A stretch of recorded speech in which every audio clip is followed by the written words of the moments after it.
Sa pagkano yan, bossing? Meron sa St. Luke's. St. Luke's. Pasok tayo, bossing, ha? Good morning, bossing. Good morning.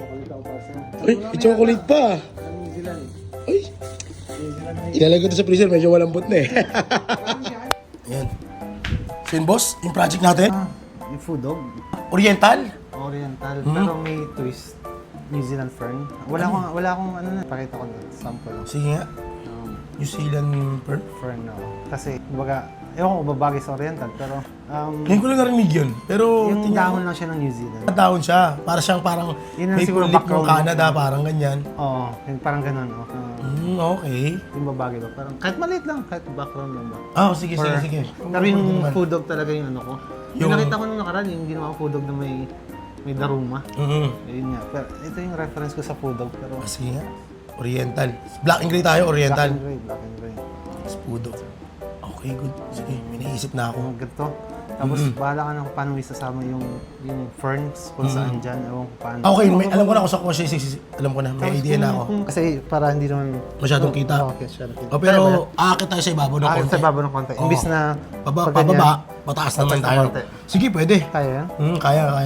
O sige, ako naman bahalang magano niyan, Mag-adjust. magbago ng konti. Okay. Tapos kung saan may papasok yung fern. Oh, sige. Okay. I-drop mo na lang sa akin yan, bossing ha. Sige. Okay, sige. So yung boss, ito yung design natin.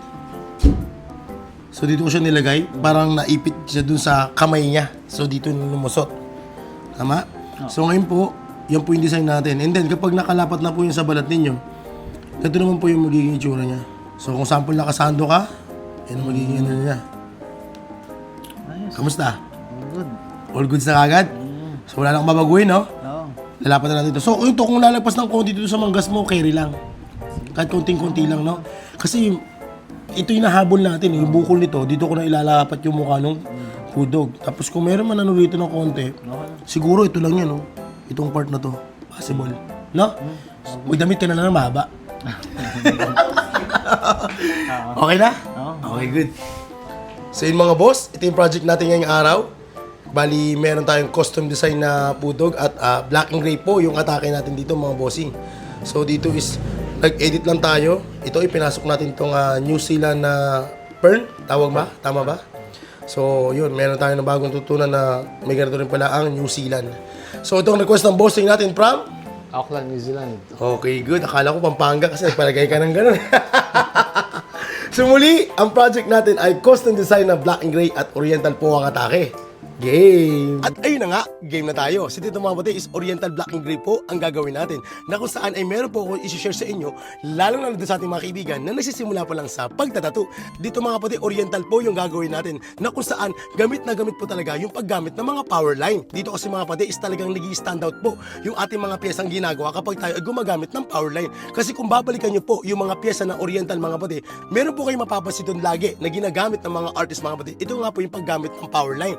Dito kasi mga Pati is talagang nag-stand out po yung ating mga piyesang ginagawa. At dito nga po mga Pati, ang gamit natin dito ay 14RS, tapos naman po doon sa maninipis na linya, 7RL naman po yung gamit natin. Actually mga Pati, wala rin po itong pinagkaiba pag tayo naman po ay gumagawa ng mga neotrad na tattoo. So dito mga Pati, talagang napakaganda, tignan naman po talaga ng mga Oriental kapag ito ay naka-power line. At alam nyo ba, na kapag ginagamit nyo po ng tama yung power line at kung saan nyo siya ilalagay mga Pati, kahit wala pong background yung piyesang gagawin natin mga Pati, ay kayang-kaya po talaga i-hold dito kahit na linya lamang po mga Pati, at talagang lalabas talaga yung ganda ng Oriental na ginagawa natin. At siya nga po pala mga Pati, ako po ay nasa Taiwan, kasama po yung ating mga co-artists at dun po sa mga kaibigan natin dyan na nagbabalak magpatato ay magpabook na po kayo mga Pati habang maaga pa, at pagdating naman po sa location mga Pati ay ipopost natin yan. At muli mga Pati, nandiyan po kami sa January 28 to February 10, kaya magkita-kita tayo dyan ha. At ngayon naman po ay balikan na natin yung ating kliyente na kanina pa nagtitiis ng sakit.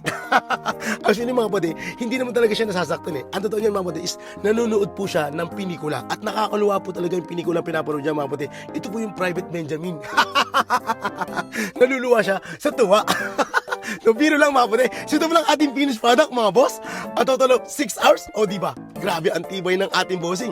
Dito ay talagang in-enjoy lang natin yung paggawa ng pyesa mga Pati. Dito at kung mapapansin nyo ay konti lamang po yung background na ginawa natin. Pero nag-stand out pa rin po yung pyesang ginawa natin. Sa may mga may katanungan, message lang po sa ating Facebook page na ito. Yun lamang po. Maraming salamat!